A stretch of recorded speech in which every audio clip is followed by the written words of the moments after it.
ఆ సీతామహాసాధి పేరు పెట్టుకున్న ఈ సీత చేసిన తప్పుడు పని వల్ల మన గ్రామం మొత్తం అవమానంతో తలదించుకుంది. అసలు ఇటువంటి ఇల్లాలు మన గ్రామంలో ఉంటే పాపం పెరిగి పంటలు పండుతాయా? పెళ్లి కావాల్సిన ఆడపిల్లలు దీన్ని చూసి చెడిపోకుండా ఉంటారా అని అడుగుతున్నాను. నాకే గనక అధికారం ఉంటే ప్రజలు చూస్తూ ఉండంగా ఈ దుర్మార్గురాల్ని ఉరి తీయించేవాణ్ణి. కానీ గ్రామ ప్రెసిడెంట్ గా నలుగురు నిర్ణయానికి నేను కట్టుబడి ఉండాలి. పంచాయతీ పెద్దలుగా మీ తీర్పు చెప్పండి. అయ్యా ధర్మరాజు గారు, ఈ పంచాయతీలో మీ తీర్పు 30 సంవత్సరాలుగా సాగుతోంది. మీరు చెప్పిందే న్యాయం, ధర్మం. మీ తీర్పుకు తలలూపడమే మా తల్ల ఇన్నాళ్ళు నేర్చుకున్నాయి. ఆ తీర్పు ఏమిటో మీరే చెప్పండి. బోదే వాళ్ళయ్యా, ఆ బాధ్యత కూడా నానెత్తినే పెట్టారు.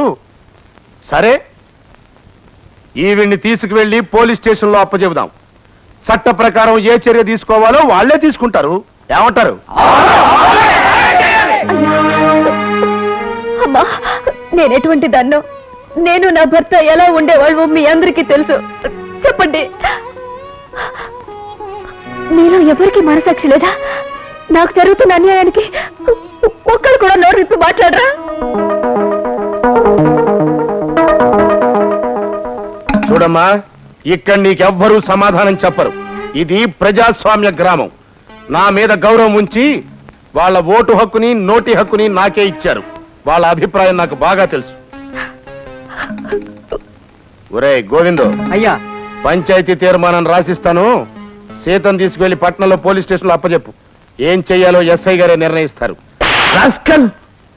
ఎంత తప్పు చేస్తే మాత్రం ఒక ఆడకూతుర్ని నడి బజార్లో చేయబెట్టుకు లాక్కొస్తావా? అదే నీ పెళ్ళామో చెల్లులైతే చేస్తావా? ఛీ! ఆడదాన్ని గౌరవించని దేశం ఎన్ని ప్రణాళికలు వేసినా బాగుపడదు. వెళ్ళి మీ ప్రెసిడెంట్ గారితో చెప్పు, సీత చేరవలసిన చోటికే క్షేమంగా చేరిందని. ఓ కూర్చోమ్మా. పర్వాలేదండి. చూడమ్మా, జరిగిన దానికి వారి తరఫు నేను క్షమాపణ చెప్తున్నాను. పాపకు పాలు తెప్పించమంట? వద్దండి, ఒక సోదరులా అభిమానించారు, అదే చాలు. చూడమ్మా, ఇక మీద నీకు ఏ లోటు లేదు. మంచి రోజులు వచ్చాయి. ఇంత అందమైన దానివి ఆ పల్లెటూరులో పావలాకి 10 రూపాయికి నీ యవ్వనా నమ్ముకుని ఎంత సర్వీస్ వేస్ట్ చేసావు. ఏమిటా మాటలు? నువ్వేమైనా పెద్ద పతివ్రతవా? కట్టుకున్న వాడిని కటకటాల్లోకి పంపిన రోజే మార్కెట్లో నీ రేటు ఫిక్స్ అయిపోయింది. నువ్వేమిటో నీ బ్రతుకేమిటో పంచాయతీ తీర్మానంలో ఉంది. దాని ఆధారంగా నీ మీద కేసు పుటప్ చేసి కోర్టుకు ఎక్కిస్తాను. కానిస్టేబుల్ సార్, దీన్ని రిమాండ్ లో ఉంచి రేపొద్దున కోర్టుకు తీసుకురా. అప్పుడు కానీ దీన్ని పొగరాను కదా.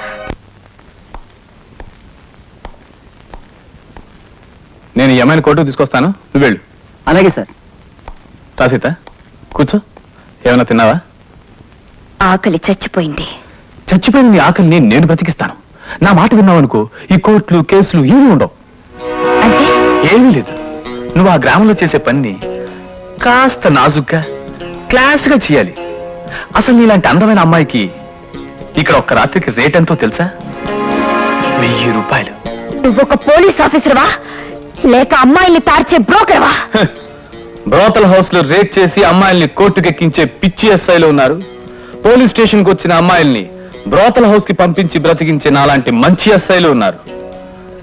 నీ వ్యాపారం సక్రమంగా జరగడానికి నేను అండగా ఉంటాను.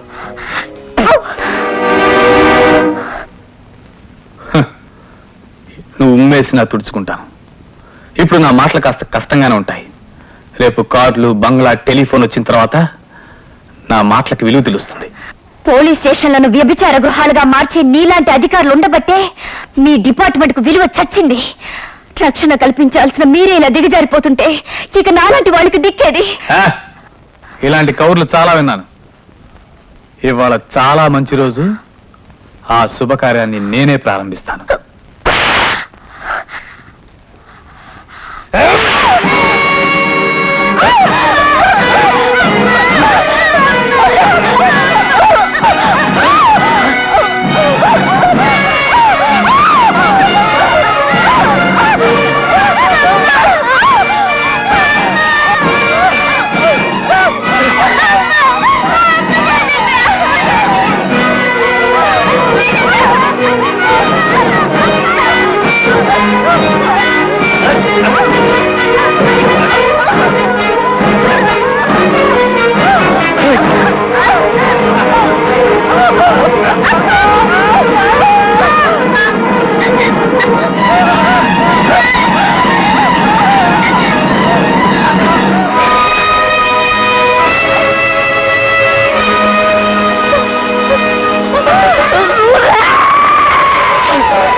ఆ